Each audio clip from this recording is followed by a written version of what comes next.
there's this tension, I think, between a self-sacrificing glory versus a destructive, self-serving glory, and I think that goes with Gary's quest to do 12 pubs. And the deeper layer is that he's probably it reflects Peg's alcoholism at the time, and that's where it seeps into the writing that Gary is a mentally ill man as well. He's trying to overcome his past glory, and he's trying to do that by accomplishing these 12 steps through getting heavily drunk and relying on alcohol to do so.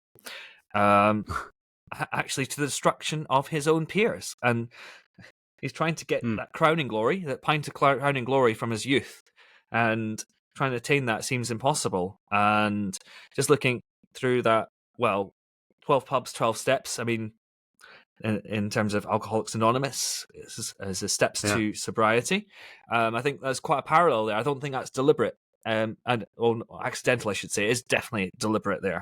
And of course, he's wanting that crowning glory from every pub. Come on, one more, 12 more, one more. But he's disappointed when they serve the same pint of Foster's. Sorry, It's a kind of faux Aussie lager, and it's kind of it's a bit. It doesn't. You have to super chill it to make it taste any good. Sorry, guys, if you love Foster's, I'm sorry, but it's not a proper beer. It's not proper beer, right? And that's what he's looking for.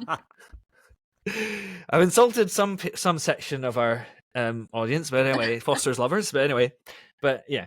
So I do share in Gary's dissatisfaction, but however, how he goes about it is not good, because if you look at what the 12 steps are, you admit you're powerless. You believe there's a higher power that can help. You believe that you can control yourself. You can do lots of things, that you make amends, etc. And then you want to, etc. And there's 12 of them, and they all mention a higher power. But there's no. This film rejects a higher power. They're saying, no, the higher power is actually stopping me from getting my crowning glory. You've made things so generic and indistinct. I don't want that higher power. So that kind of that kind of undermines his. Anyway, I feel that undermines in the writing anyway, and what sobriety really is, because he does get there in the end.